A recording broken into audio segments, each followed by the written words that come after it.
And we are live. What's going on, everybody? And welcome to another episode of the Knicks Recap podcast. And of course, you already know, if you're not subscribed already, this is the place to be. Hit that subscribe button. Definitely turn notifications on so you don't miss a second of any of our new content, like the lives that we have going on right now or any of the new videos. Now, I was thinking to myself, I want to review the season. And I also want to talk about the offseason. Now, how do I do that? How do I think about doing that? What's the best way? And then I thought, and I said, a legend. Let me talk to a legend. So not picked up the phone, emailed one of my great guests, one of my best guests, actually. 23 years he's covered the Knicks. Legendary New York Post journalist, Marc Berman. I am so happy to have you with me and so happy you're joining the show today. How are you doing today, Marc?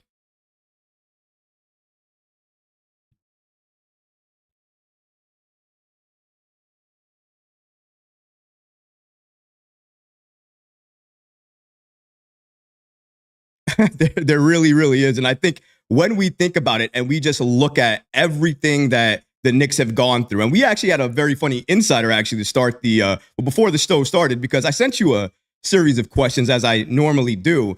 And to kick off this particular show, I kind of want to talk about the season we just had before talking about the offseason plan. So really, we're going to talk about the Knicks season review. And in this review, I want to talk about more or less your grade for the Knicks and their season and what you thought about what they did. Now, for me, when I sent you the questions, I called the season magical.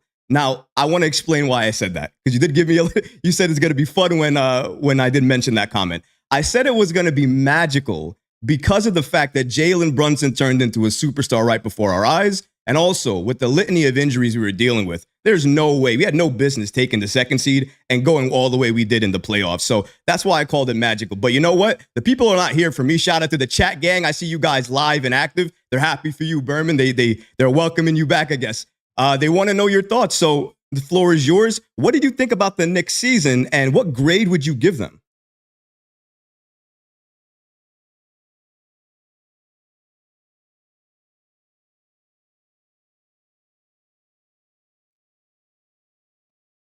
Championship. The Knicks only have two, and they haven't had one in 51, now going on 52 years. So magical wasn't the word that I would use for 2023-24, but now I understand what you're saying. It was magic that they were able to go that far considering the injuries. But in the big picture, listen, I give it a B plus. I know there's some fans who would go A minus A, but I mean, it's about breaking the championship curse. I feel that the Knicks fans' standards has gone a little bit down since the late 90s when it was about winning the title. And I almost felt that, listen, everyone loved this team. They love these guys. They love the chemistry. They love the defense and the grit. But they got blown out in game 7 of the second round. That's not magical to me. Blown out from the first quarter on. And it was injuries, ultimately. They could not stand the loss of Josh Hart. But that's part of it. Part of the being a great team in the NBA is staying healthy. Ability and durability. Those are the two things that even GMs don't factor in when they hand out ridiculous contracts. And the media, when they analyze who the Knicks should go after. And I'm all about durability. Yeah. I don't care that the Knicks had a great record with OG. He wasn't there for the Indiana Pacers. RJ Barrett actually would have been there. He's been very healthy and very durable. But I'm just saying that a magical season to me is at least getting to game 7 of the Eastern Conference Finals against the Celtics. Right. And I think, see, for me is I understand getting all the way there is magical. And I guess that's a good way to put it, because if they got there with all the injuries that they had, it definitely would have, I think would have been miraculous if they were able to do that. But here's the thing for me, the fact that they were able to do that with all the injuries they had, and even though they were dealing with injuries going into the Pacers series, OG got injured within that series. And before he did, I think he was having his best game as a Knick. He was breaking out for me. So I thought that in, totality with everything else was just amazing. So just going into really the next topic here is just going to be about OG Anunoby, because you sent out a tweet and I actually want to bring it up because where is that? So you mentioned the tweet here saying resigning OG was likely because Leon's son is one of his CAA agents. OG missed stretch of 27 of 30 regular season games due to injury, then almost all of the second round. Is he in good enough shape, availability, and durability skill set wise? And then you hashtagged it as how you. So I just wanted to know what is the how you movement that you've been doing, because I've seen it, and also just your thoughts about OG Anunoby if he's going to resign, because again the thought about it is that he's likely going to resign for about 35 to 40 million annually, and that would be a lot of money to give to a player, as you mentioned a couple of times, has missed a lot of chunk in time when the games matter. So I do want to get a little bit more information from you just regarding your thoughts on OG Anunoby. Will you think he's going to resign with the Knicks? And what do you think that price point is going to be? Right. So everything about OG is durability, in my opinion. He's a fine fit. Obviously, their record was outstanding with him. He doesn't need the ball. When he gets the ball, he hits the open three. Obviously, he's a great team defender, help defender. He's got that position that they've been missing. They traded for Cam Reddish, thinking that could be that fit, that combo forward, small forward, power forward. But it's about durability. He hasn't played 70 games since his rookie year with the Raptors, and I think Masai Ujiri finally decided it's time to move on. The guy has been injured a lot, and then he comes to New York, and sure enough, elbow injury, and then the hamstring. And that tweet about is he in good enough shape, that's something I heard. I heard that maybe he hasn't been in the best shape during his career, and that's possibly why he's been injury prone. Steph Bondy, my successor at the New York Post, had a nice piece during late in the season. He doesn't like to play hurt. He came out for that game 7 against Indiana. He had a couple of shots, but he was so tentative. Thibodeau just could not play him. He played 4 or 5 minutes, and that was it. He wasn't willing to test his hamstring. I think he was afraid of seriously injuring the hamstring again, but it was game 7, so they couldn't play him. But listen, if it wasn't for Leon's son, I think the Knicks would have a very tough decision on how much to give this guy when he's been so injury prone. He's a very good fit, but is he a third best player on a NBA Finals team? I mean, durability wise, I'd say he's not the third best player, because if he's not available, then what good is he? But he happens to be a great fit. And with Leon Rose and CAA, and they run the Knicks, I think he'll get his 35 million. I don't think he's worth it. I think it's a big risk. And I do believe, and I think maybe Fred reported it, and I was thinking it for sure, that contract better have a lot of incentives regarding games played. Right. I mean, that has to be, I feel that to get his full 35 million a year, it's got to be 70 games. And listen, he's never had a full season with Thibodeau, who will play you major minutes. And that's why I feel that if you sign OG, and even with Josh Hart finally breaking down, you have to talk to Thibodeau and set up a new plan on minutes management. My biggest pet peeve when I covered Thibodeau was, why is he having these guys in the game when they're up 20 points with 5 minutes left? Give him a break. It's February in Detroit. If you blow the lead with your bench in Detroit in February, well, it's a loss and you deserve to lose. He's got to manage these guys' minutes better. It's a marathon, not a sprint. OG will get his money. I think that Sixers story was a plant by CAA to show James Dolan, hey, you're not bidding against yourselves. There is another team out there with cap space that would give OG at least $30 million. You know, the thing with OG Anunoby, and I agree, I've always had a difficult time pegging his value just because of the availability, because I always think that's such a crucial factor, because I can say the same thing about Joel Embiid, superstar, MVP level player, but then when the chips are down and you need him the most, what level of player are you going to get? And that's the concern, I think, anytime you pay somebody like that. I did hear Fred Katz, Bondi, and also Bagley, all of the guys, basically report on the fact that they're looking to put some type of incentive into the contract to hopefully prevent from the injuries. But again, when you have to include those type of incentives into a contract, that also determines the worth and value of the contract. So I am very interested to see what he's going to get. But the fact that Sam Rose is his agent, I think he's going to get very well paid, maybe not overpaid, but definitely a little bit more than maybe other teams may have thought about paying him. But when we're talking about payments, Mark, I think this is the best part about it, because even though OG Anunoby is somebody they have to re-sign, right? And also with iHeart, that's something else they have to do. They should probably also re-sign him as well, too. Hopefully they can. But before they get to that, they also have some decisions to make regarding Jalen Brunson and Julius Randle. So according to ESPN's front office insider Bobby Marks, he breaks down that Brunson's extension maxes out this summer at 4 years, $156.5 million, $39.1 million annually. But if he waits till 2025, his max is 5 years, $258 million, 51.6 average salary for that. With Julius Randle, it's a little bit different, because right now he has 4 years, $190 million that he can get an extension for. If he waits, he can get an extension worth more than around $300 million. So the Knicks definitely have some decisions to make regarding extensions. Just regarding these two extensions, Randle took less before. Jalen's on a bargain contract now. Number one, do you see either of these guys taking less in terms of an extension? And if not, what do you think these guys are going to settle down in terms of extension with the Knicks? What do you think that final number is going to be? I mean, it's the final number doesn't matter to me. Right. What matters to me is, does it put him over that second apron when they do these extensions? And if they re-sign OG and iHeart, Hardenstein, is it going to put him in that horrible salary cap situation where they're over the second apron? And what that means, and I'm not an accountant, but it's going to be very tough to make a blockbuster trade.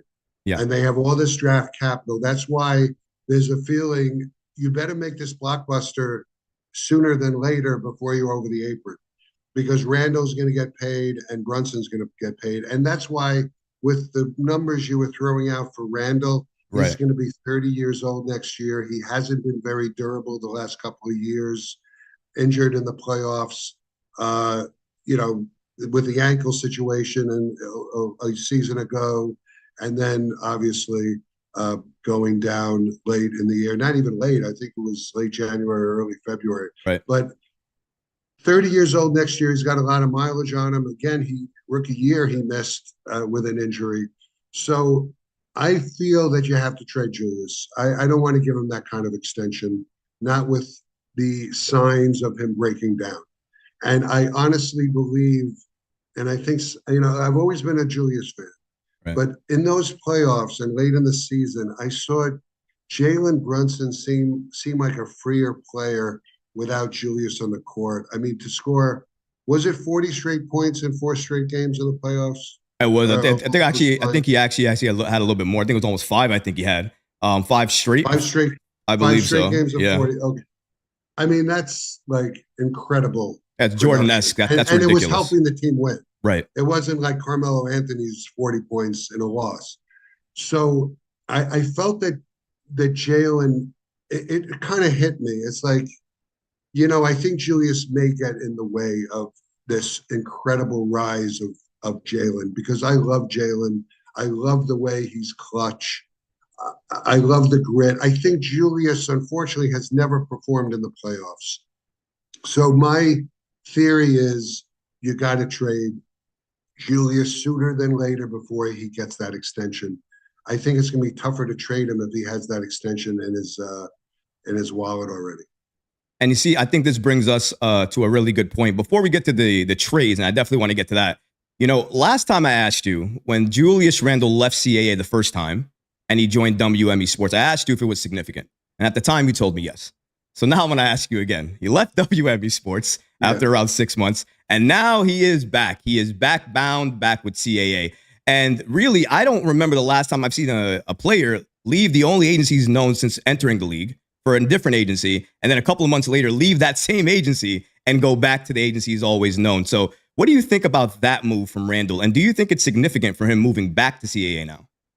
I don't think it's very significant, but I do think something changed. Right. RJ Barrett was traded to Toronto. I almost felt that Randall joined Bill Duffy, and who is RJ's agent. I thought that like maybe they'd be a package where Bill would try to do the best for both of them, because there was a lot of concern. Does RJ and Julius mesh? Both left-handed players, both have a lot of similarities on the offensive end, and maybe they didn't have a great chemistry. So I almost thought that having Bill in control of the two of them, he could do the best for each of his players. Now RJ's gone, and I think Julius realizes with CAA, which runs the Knicks, they're going to do the best for him, and they're going to do the best for the Knicks. I think it's a combination. I think he's just more comfortable with CAA. He's been there his whole career, and I think he knows they're going to do good by him. And whether that stays with the Knicks or moves him to a better place, he knows they're not going to betray him. I don't think he knew Bill very well when he signed up with Bill Duffy, but I don't think it's very. I think it's more that RJ got traded to Toronto, so it wasn't the same circumstances. Oh, interesting. Yeah, I didn't put that together actually with RJ leaving, and if that was the case, if Randall would want to move as well. So that's actually a pretty good kind of explanation in regards to why he went back to CAA. And hopefully, I thought he went back there. When I heard the news, I just thought, okay, in my head, the only way he's going back there is if some type of explanation went down where next time you are up for a contract extension, we're going to take care of you. You're not going to have to leave any money on the table or whatever the case would be. I assume something like that was probably said. Do you think anything like that is probably was spoken about? I mean, one way or another, they're going to do good by him, whether it's part of an extension and him part of the long-term future, right, or putting him in a good spot with another team. I think he trusts CAA so much that he thinks it will work out in the end. Does Julius want to get traded? Listen, he knows it's tough to play in New York, especially when you're not playing very well. He saw that team really take off without him. So I'm wondering if he, listen, he's from Dallas. They may need a piece. It doesn't look like they're going to win the championship. They may need a final piece to the puzzle. But listen, I think that Julius, I don't see him as a long-term piece. I know January was fantastic when they were all healthy, but it was a weak schedule and it was only a few weeks. So it's tough to say, okay, this is, going to work long-term. Again, durability issues with Julius and his age, I'm a little leery of that extension. So really the next topic I want to get into, and really the main topic, because I love talking about this stuff. It is almost the offseason, and really talking about the Knicks offseason plans, really their trade targets. Last when we spoke, we threw out a lot of names. It's funny now looking back at some of those names. Some of the names are no longer relevant anymore, while some might still be relevant. One of the players we talked about last time, I think it caused a fireball throughout the Knicks Twitter nation when you said Zion Williamson and the Knicks had checked in on Zion at the time. And right. And obviously, seeing what happened with this year, he had a phenomenal year. Unfortunately, he went down with injury in the playoffs. And I think if he had played, New Orleans would have went really far because he was having such a sensational season. So I just wanted to know, based off of things that you're hearing, because I know obviously you still have people well connected in the Knicks that you talk to that what are you hearing in regards to the Knicks, potential trade targets that they're looking at right now, and potential free agency plans? Yeah, well, with Zion, he also had the contract extension that had incentives regarding games played. Yes. So the Knicks are trying to become more durable. So getting Zion makes them less durable. So I don't think that's a big thing on the radar anymore. And, Paul George has been talked about a lot. Another player who gets injured a lot. He feels like a good piece, But I feel if you have OG healthy, I don't know if Paul George makes a lot of sense, only because I'm afraid he would get injured too. I think the Knicks want to be a more durable team next season. I mean, the free agency is about the mid-level exception, and it looks like they'll probably have $12 million, maybe the non-taxpayer uh, exception. And listen, Kyle Lowry is out there, and to take a little pressure off Jalen. I know Tibbs loves Lowry, uh, and he was a backup with Miami. And if you remember that Miami series, Oof, man.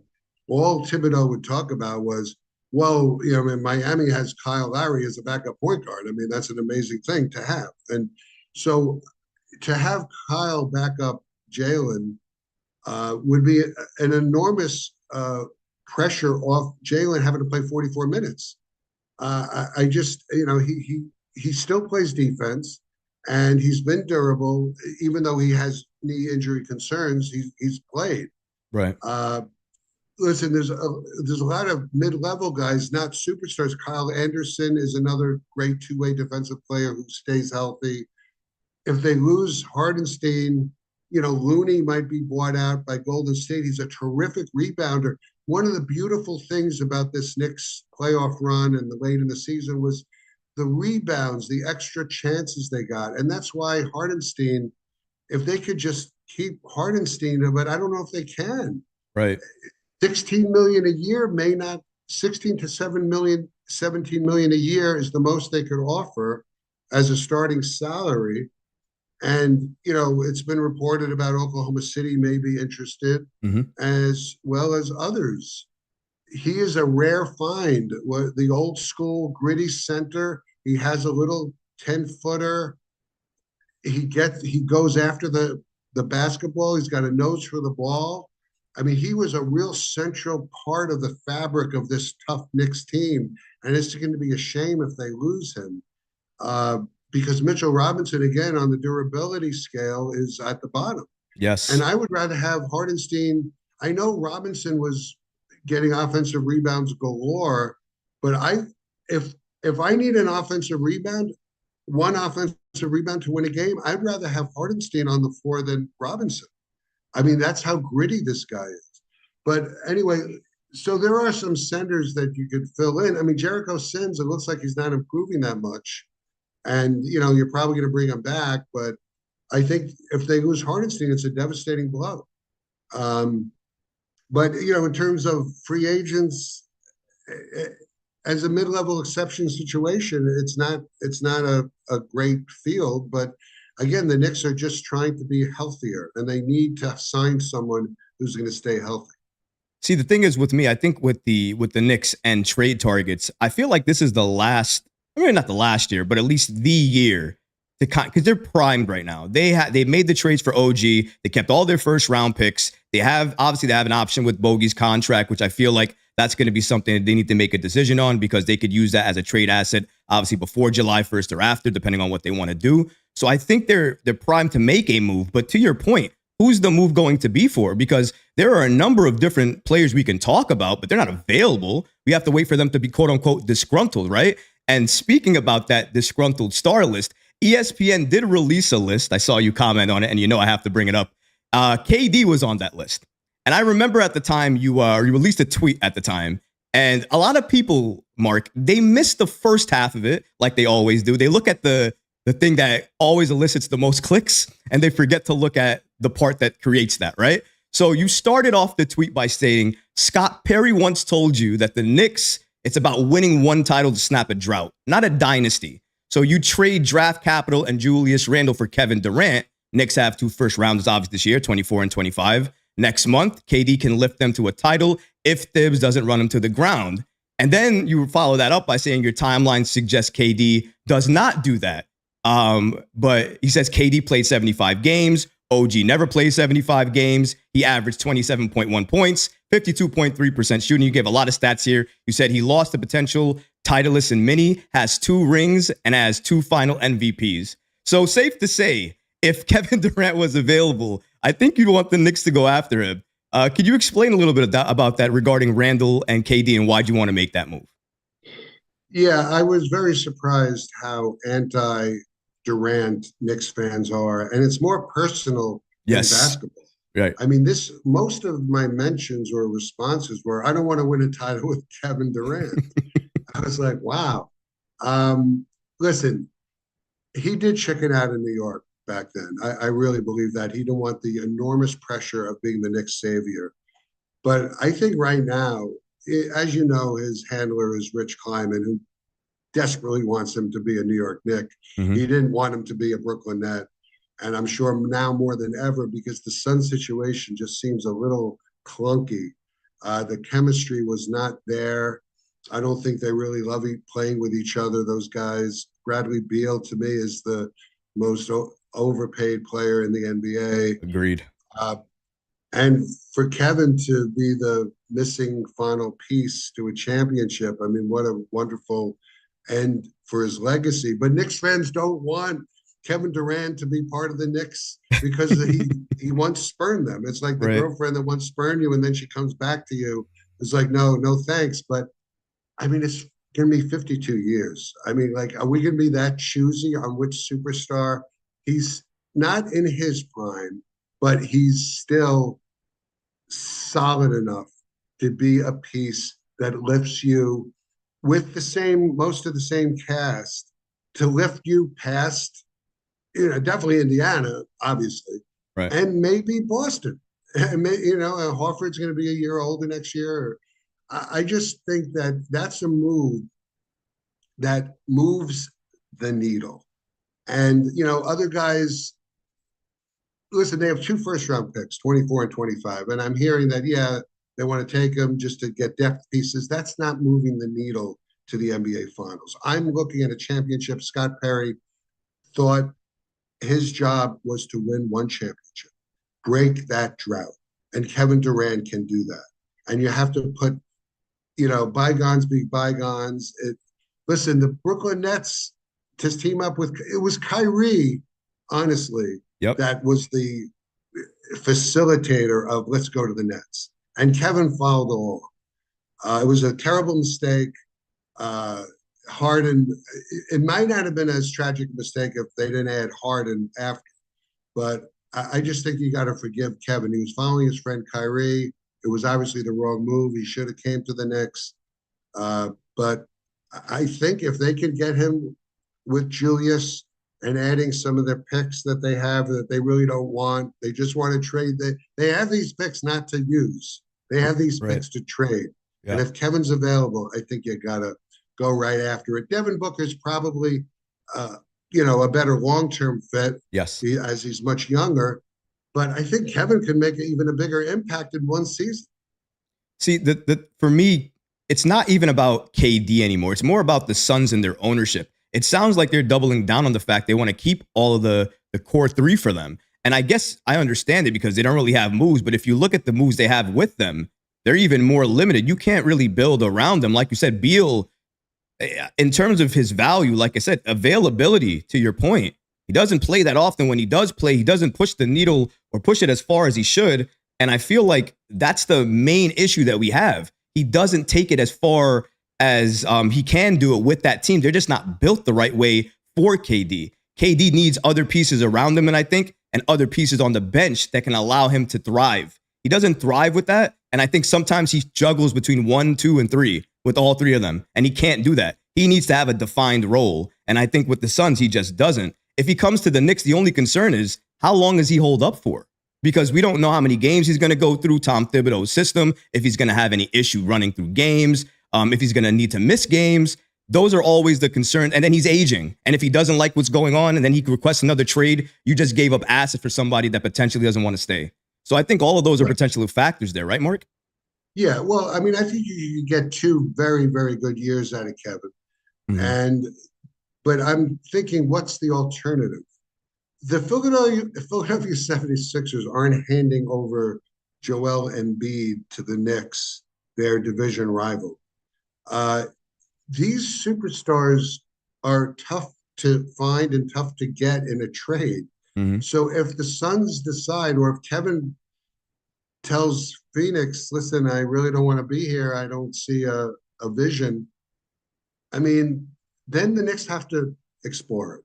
And they have all these draft picks that they don't want to use. Thibodeau doesn't like playing rookies anyway. And I imagine on draft night they package the two. If they can't put it in a blockbuster, they package the two to move up. I think they just need one guy. Right. But I just think if Kevin's available, you got to go after it in a big way. And uh, listen, Karl Anthony Towns is now in a good situation with Minnesota. Oh, and getting back to the Suns, they did lose to an excellent ball club in Minnesota that went to the conference final. So, yeah, I just think that you got to go after Kevin if he's available.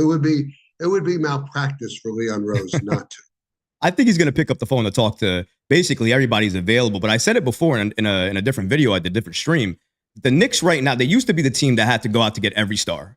But given the fact what they're building, when healthy, I think they're being more selective with the star that they want to add. They want to add the right piece, the right fit, to your point, somebody who is durable, that can last a lot. That's why for me, and I guess this is the last thing we're going to talk about. My last question was the draft situation, but you kind of answered it by saying that they're likely going to use their picks to either trade up or, classic Knick fashion, use one and then trade another one to move back, get more assets for the future, and then continue doing that. It's either going to be one or the other. Yeah, for that's Leon. The Brock Aller method. Keep adding more draft picks that you never could trade. Until you lock out on a superstar. But then it goes back to the point where you're primed now to get that superstar. And for me, I get the Kevin Durant situation. I understand it. That's not as realistic, but I'm going to bring up this next person, Mikal Bridges. He's also not realistic because you have a GM in Sean Marks in Brooklyn, who really doesn't know what he's doing over there. The Nets owner says that he wants to basically start anew. He wants to slowly rebuild, have a contender for the future. And then you have reports coming out saying Sean Marks wants to build around Mikal Bridges, which I think is a huge mistake. He's not the player you build around, and then have a star to attract to Brooklyn to play with them. So I understand that the Mikal Bridges trade is probably as least likely as the KD trade is right now. But if they both were available, do you think that Mikal Bridges offers the better fit and long-term option, or would it still be KD for you in that situation? To win one championship, it's KD. But getting to Mikal, Joe Tsai is not handing Bridges over to the Knicks. Right. It's franchise suicide. I know they've made a lot of bad maneuvers, but I mean, I just cannot imagine the Nets giving the Knicks Bridges. And it would be a great chemistry fit, I think, because of the three Nova guys. And listen, the three Nova guys is a terrific trio. But I think you need a little more upside to go to a championship than Mikal brings. He's a great Nova guy, and he's going to fit in very well. But does he make you a champion? And I'm not sure he makes you a champion.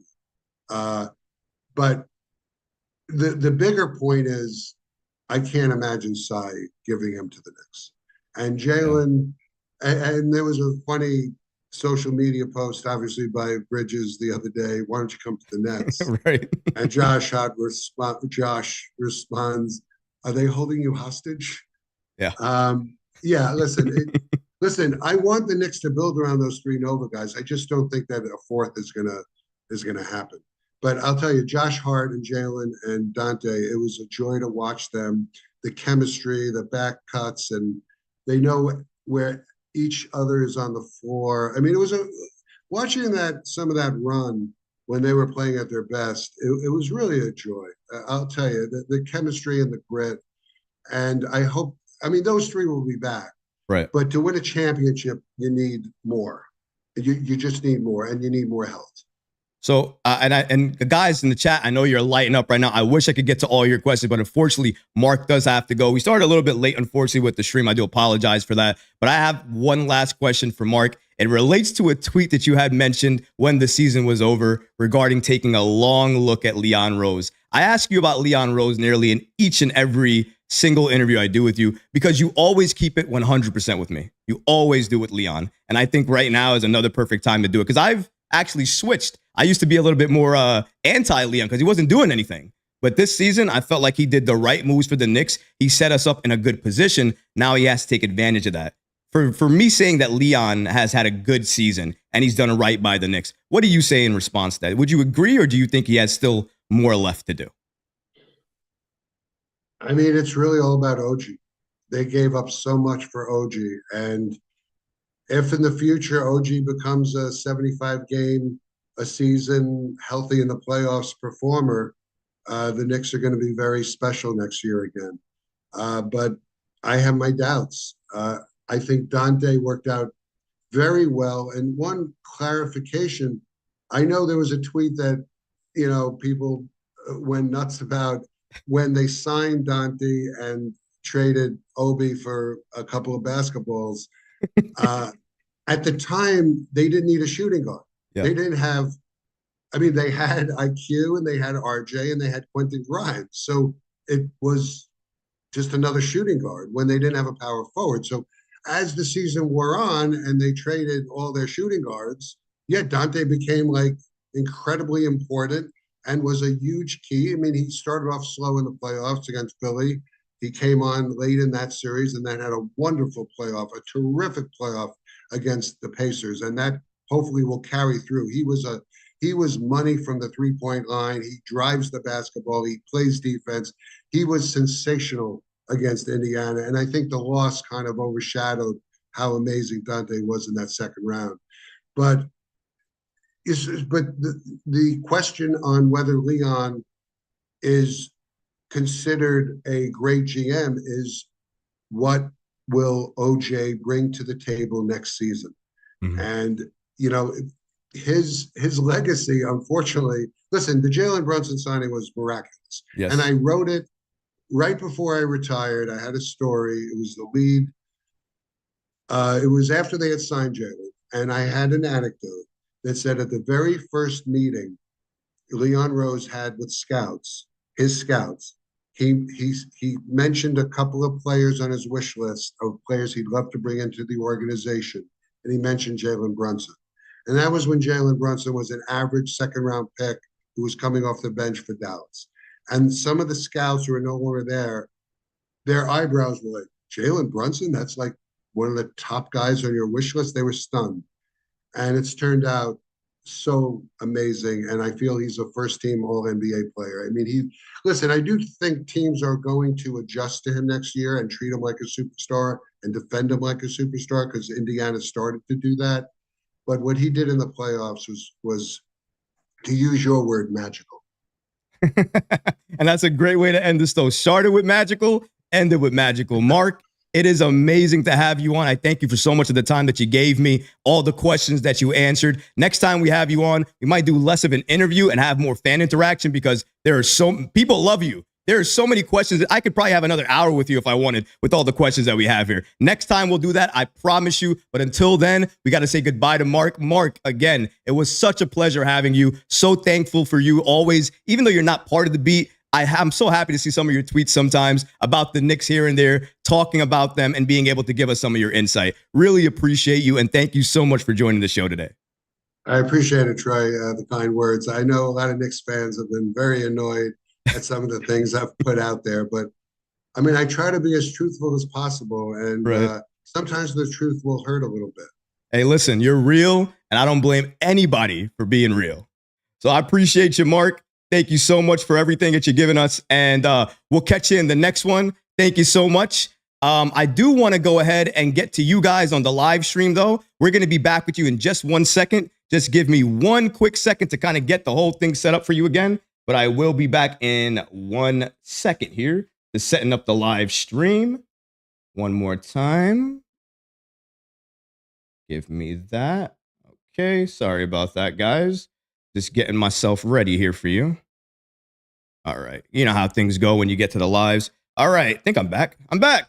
There you go. What's going on, everybody? Appreciate you guys for joining the live special that I have. Like I said, I told you guys. I told you if you tuned in, there was going to be a lot of special things I was going to give to you. I told you I was going to give you very special interviews. Just had Berman on. And by the way, we're not done yet. We got more interviews coming. I got another interview next week, an interview after that, and an interview after that. We're going to keep it going. And I'm hoping to also do these special interviews as a separate to the lives that I do on Fridays. So that means you're going to see a lot more of me live in color and in person. We're also going to be doing some live streams at night as well with a lot of the people that I talk to on a daily basis, some of my favorite content creators, a little bit more of a round table. I'm going to give you a little bit of everything, but I am so happy to have Marc Berman on the show today. As you heard, he just dropped for us the most knowledge I think we were ever going to hear from somebody that was real about the Knicks. Remember, he has ties to the Knicks. He understands what the Knicks are going through, and everything he was saying was real. He's not tied down by a newspaper anymore. Nobody's telling him he can't say this or can't say that. He is able to write, say, and do whatever he wants to do. That's why when I get him on the show, everything he says is 100% legit.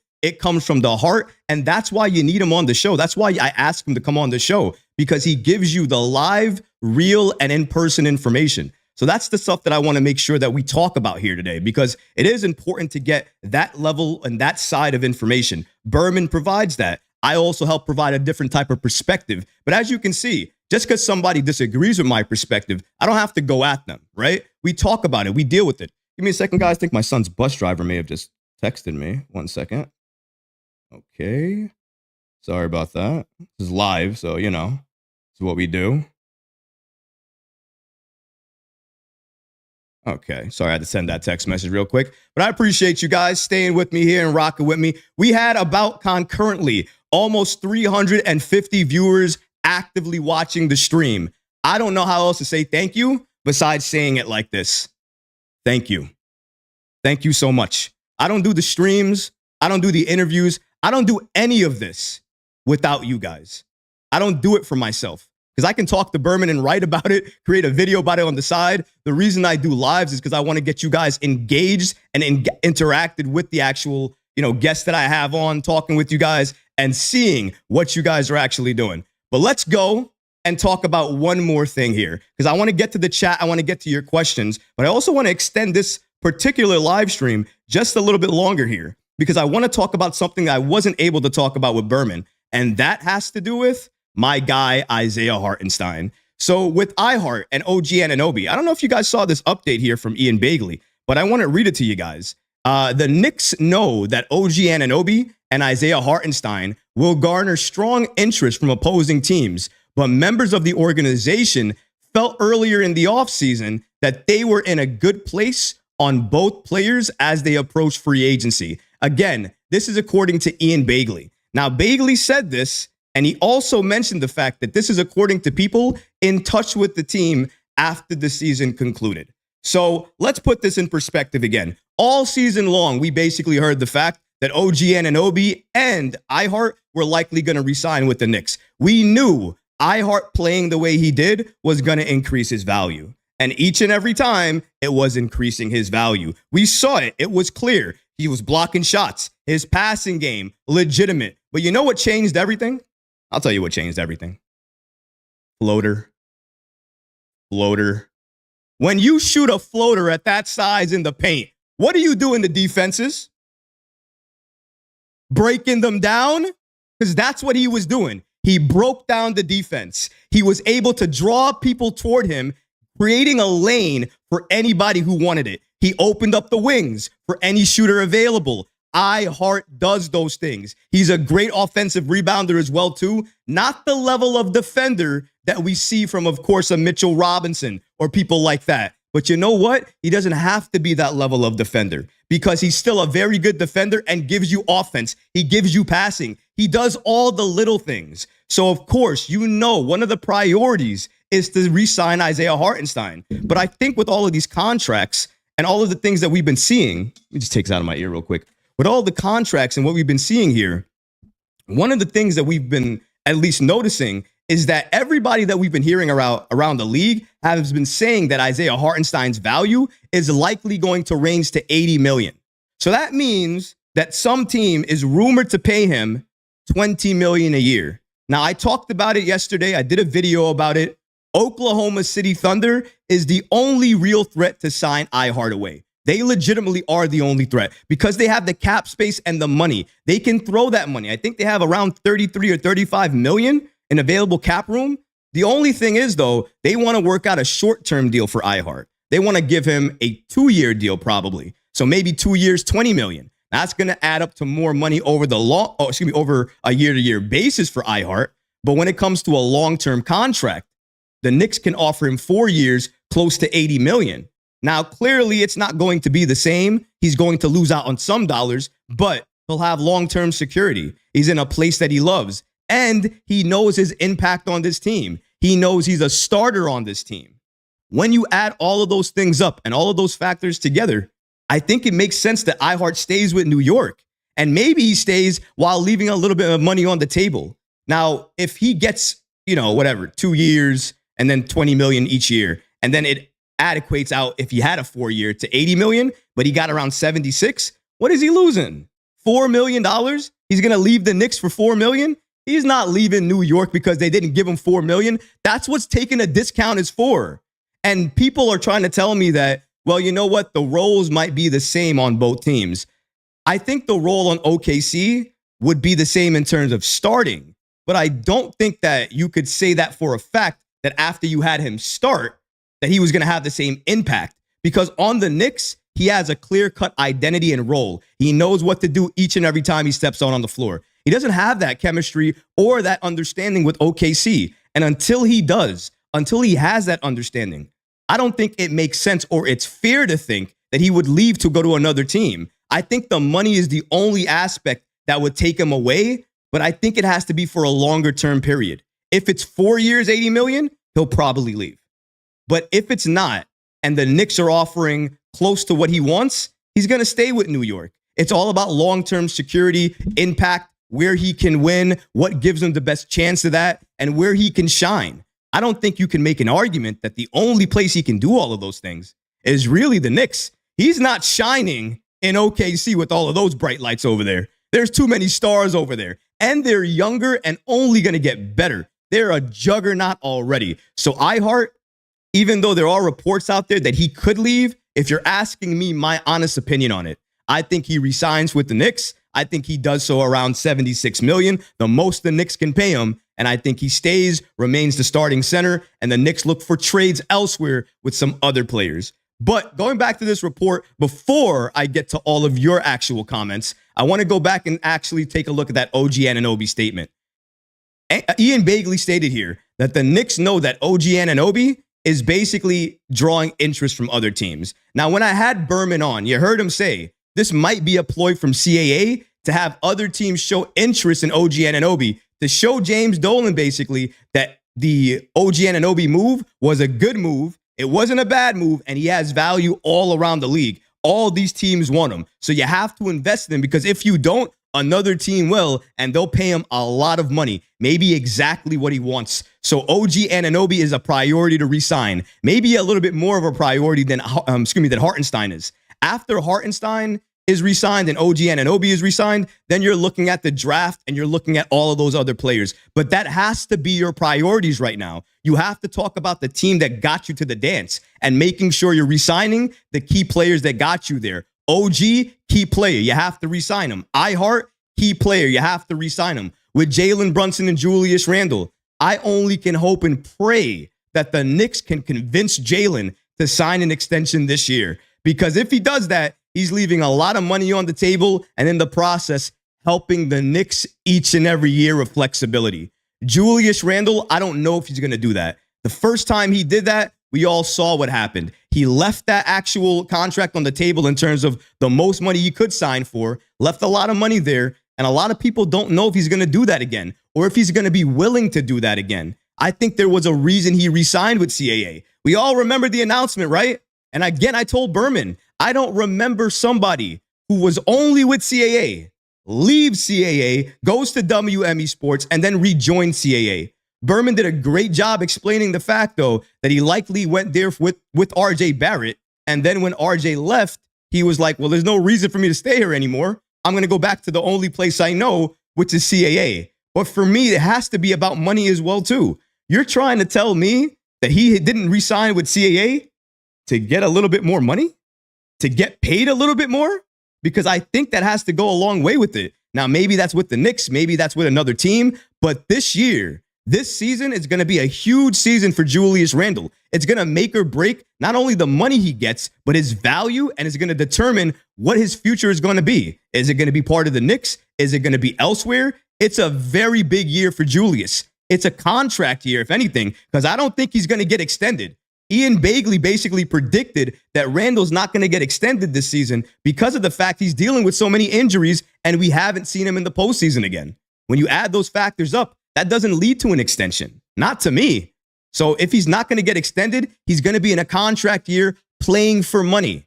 We saw what happened last time he was in a contract year, right? Balled out. What's going to happen again?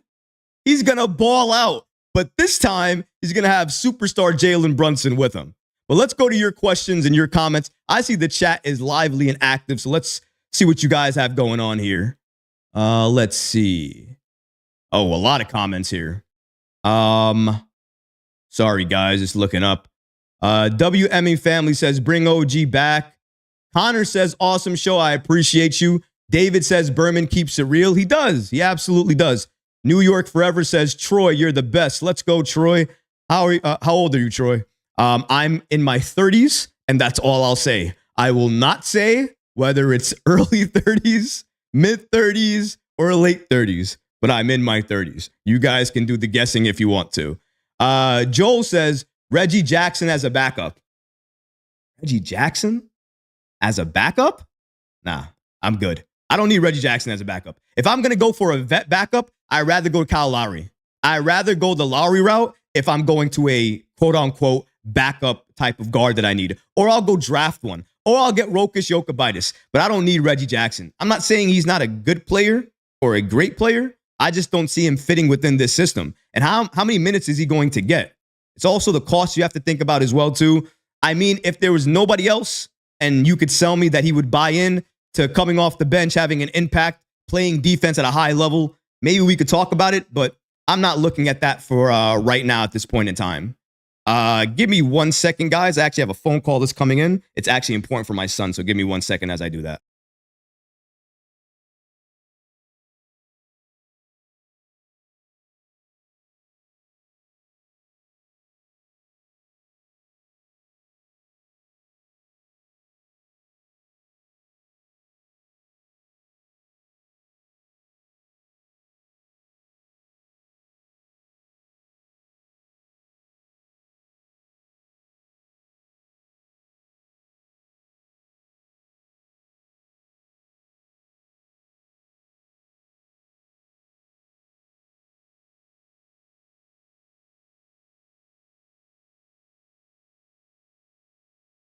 Well, that's going to do it for this live stream. Unfortunately, my son's bus matron is not there to pick him up today, so I got to go there. So unfortunately for me, this is my done live stream for today. I hope you guys appreciate it and enjoyed it. I got to go get my son. Thank you guys for enjoying the live stream. It's Father's Day weekend. Enjoy that too. I will be back with another one, I promise. But until next time, thank you so much for joining the live, and I'm out of here.